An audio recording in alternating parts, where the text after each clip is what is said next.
প্রথমে আপনার সাফল্যের জন্য আপনাকে জানাই অসংখ্য শুভেচ্ছা। ধন্যবাদ। আপনার নাম এবং এই মুহূর্তে ওয়েস্ট বেঙ্গল গভর্নমেন্টের কোন ডিপার্টমেন্টের কি পোস্টে আপনি কর্মরত সেটা যদি একটু বলেন। আমার নাম অর্ঘ্য চৌধুরী।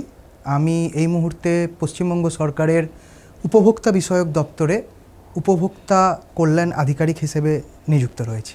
আপনি এই পোস্টে কবে জয়েন করেন? আমি এই পোস্টে জয়েন করেছি 2 বছর হলো। 2021 সালের এপ্রিলে আমি জয়েন করেছি। রাইসে আপনি কবে অ্যাডমিশন নিয়েছিলেন? রাইসে আমি অ্যাডমিশন নিয়েছিলাম 2017 সালে। আপনার এই এতদিনের স্ট্রাগলে রাইসকে আপনি কিভাবে মনে রাখবেন?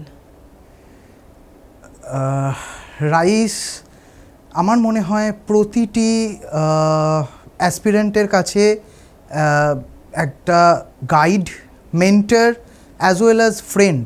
তার কারণ হচ্ছে রাইসে শুধুমাত্র যে এখান থেকে আমরা কোচিং বা টিউশন সাপোর্টটুকু পেয়েছি তা নয়, আমি বলবো রাইস যে এনভায়রনমেন্ট প্রোভাইড করে, এই এনভায়রনমেন্টের বিকল্প কিছু হয় না একটা কম্পিটিটিভ এক্সামের প্রস্তুতির জন্য। ফিউচার অ্যাসপিরেন্টসদের জন্য আপনার বার্তা কী হবে?